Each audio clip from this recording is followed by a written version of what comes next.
The world of peptides is changing a lot in 2026. And you wouldn't have clicked this video if that wasn't the case.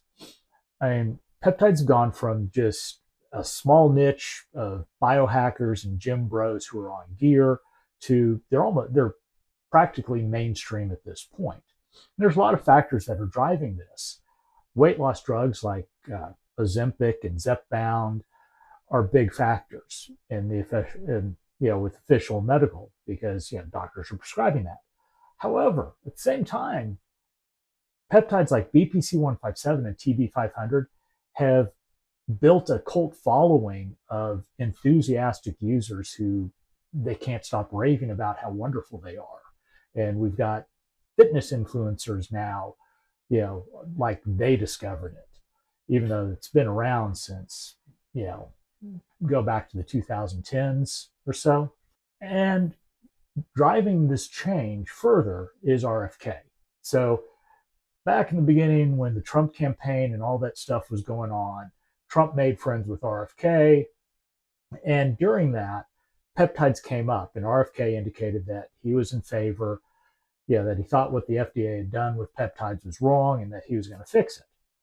And then at the end of February, I believe February 27th, he was on the Joe Rogan podcast, and Joe asked him about peptides. And RFK had said that they were a few weeks away from the FDA rescheduling 14 peptides back to Schedule 1. He also made mention of the black market. We'll get into that in a little bit. But first, what does Schedule 1 mean? Well, start with this. In 2023, I believe, the FDA came out and rescheduled 19 peptides to Schedule 2. Schedule 2 means compounding pharmacies can't touch it. And according to RFK, they should not have done that. They're not allowed to do what they did. And that's why he's making them, go back and fix this. So by moving it to Schedule 1, it means that a compounding pharmacy can compound and make these peptides again. When this happens, that means that your grandma can go to her doctor, and her doctor could, he won't, but he could write her a prescription for BPC 157, and she could take it to a compounding pharmacy, and they would provide her with BPC 157. A wonderful thing. Creaky old knees, winning.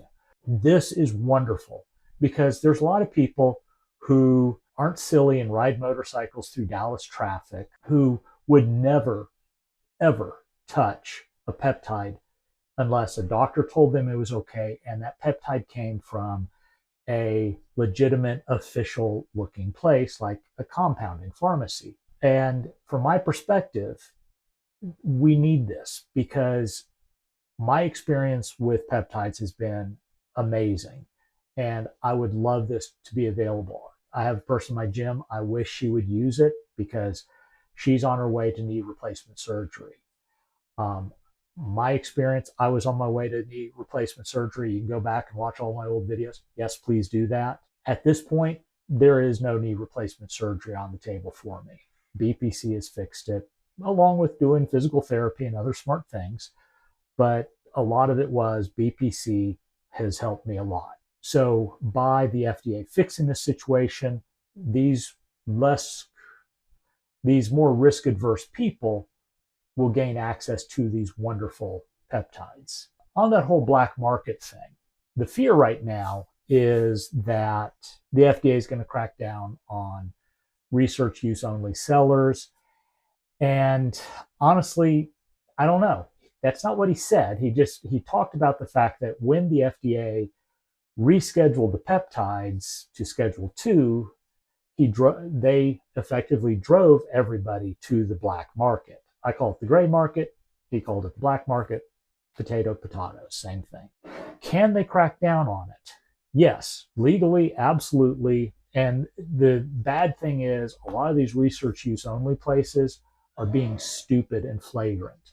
The rules around selling research use only chemicals are pretty clear, and paying fitness influencers to push your products is against the rules.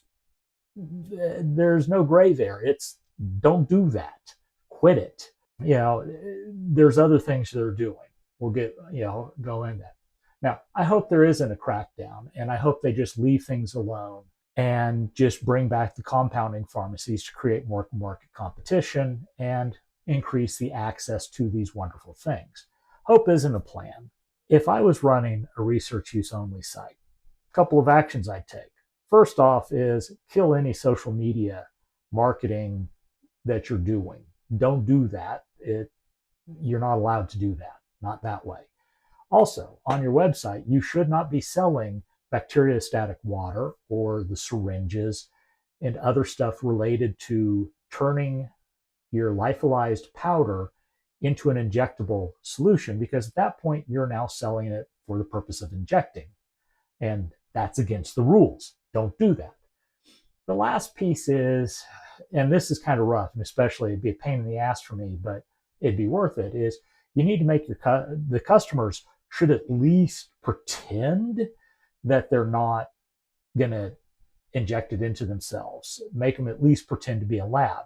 You shouldn't be mailing the stuff to a residential address. Make them get a frickin' PO box. I mean, go to the mailboxes, etc., and sign up and get a mailbox. I mean, honestly, it would be worth it if I had to do that. If the FDA was cool, they're not, but pretend with me. They would create some type of certain gray market certification. I'm trying to be ironic. I know, quit it.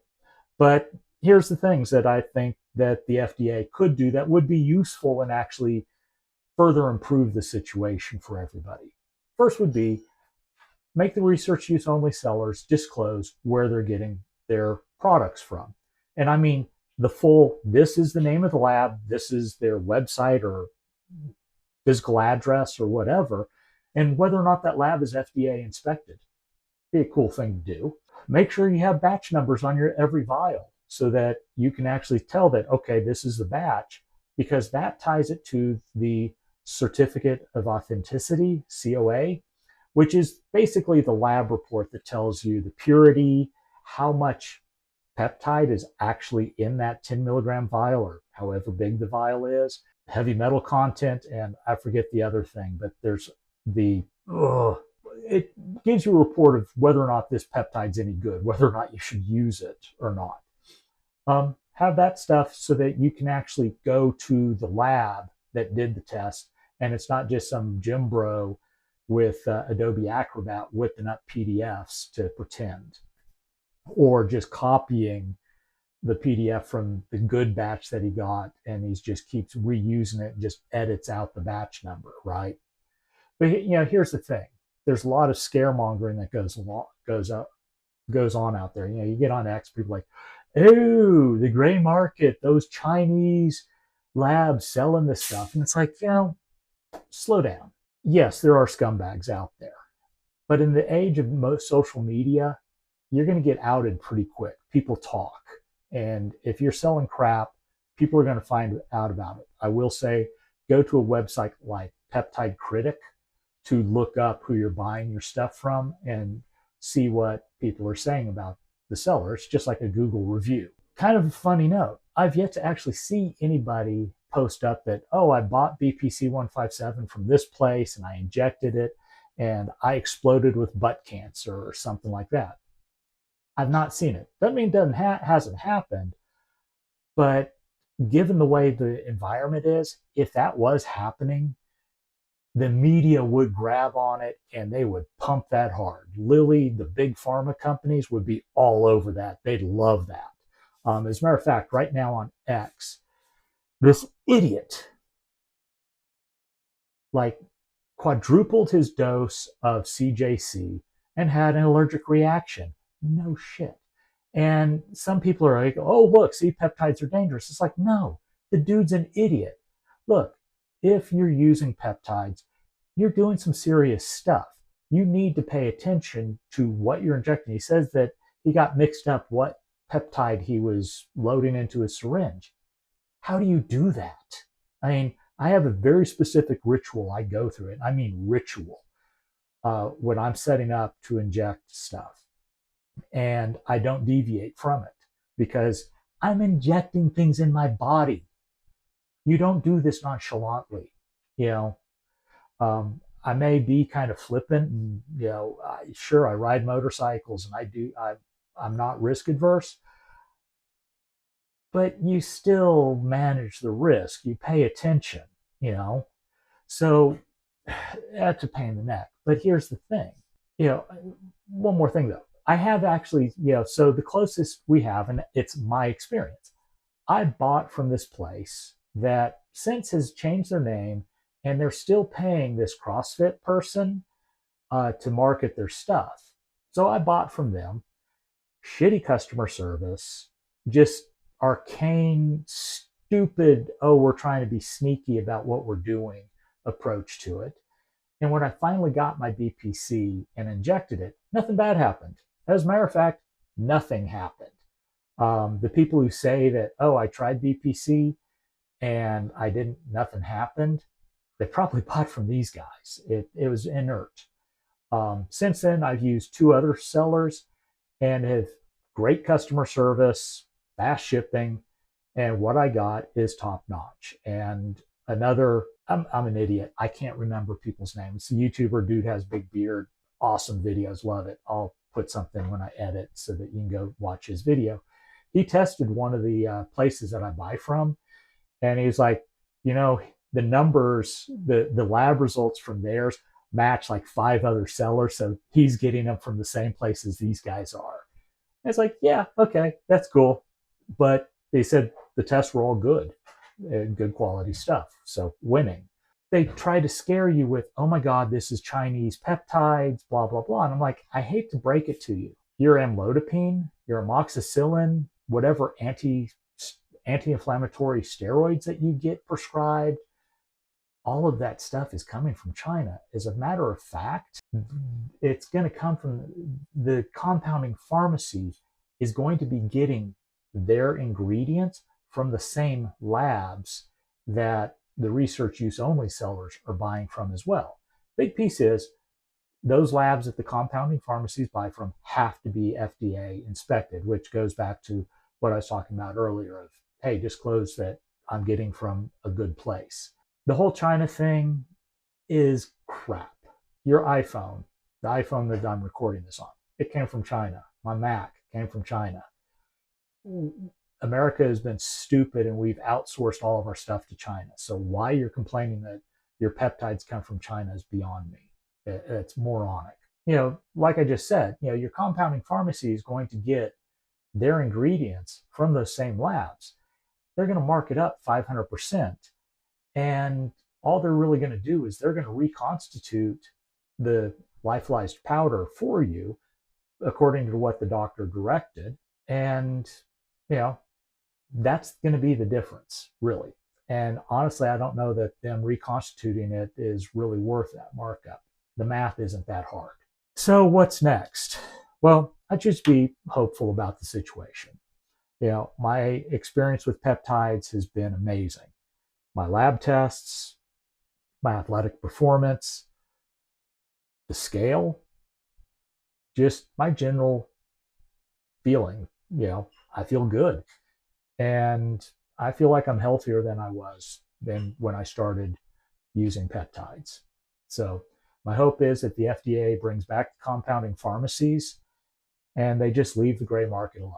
Okay, crack down on idiots. That's probably not a bad thing. But let competition and consumer choice drive things. I hope the doctors spend the time necessary to really understand peptides and how to prescribe them and when to prescribe them, what the good dosages are, because there's a lot of stuff and we don't have the clinical stuff, which we're going to talk about that in a separate video. Same time though, I am stocking up. I'm an optimist, but I don't trust people. Being in dog rescue and a software developer kind of makes you pay attention to what people are like. Anyway, if you made it this far, I appreciate it. Thank you so much. If you'd share this with other people, I'd really appreciate that. The algorithm says I need the watch time. And if you made it this far, if you'd be so kind, just give me a subscribe and give me a like, comment, I love the discussion. I've been having fun with people commenting on my things.